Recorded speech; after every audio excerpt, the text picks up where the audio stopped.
Hi అండి. మా చెట్లు చూడండి, చిన్న చిన్న విలేజ్లో చిన్నవి పెడుతున్నాం. చాలా బాగున్నాయా? కామెంట్ బాక్స్లో కామెంట్ పెట్టండి.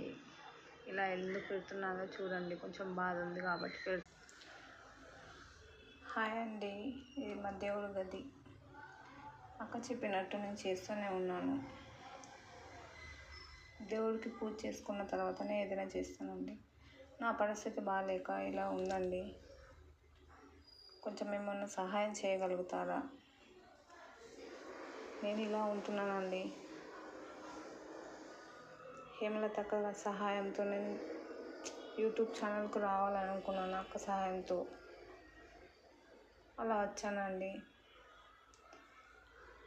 ఇప్పుడే ఫస్ట్ టైం కాబట్టి ఏమీ లేదు. కొంచెం లైక్ చేయండి, కామెంట్ చేయండి. ఏమీ లేని దాన్ని కొంచెం అర్థం చేసుకొని కామెంట్ చేయండి అండి.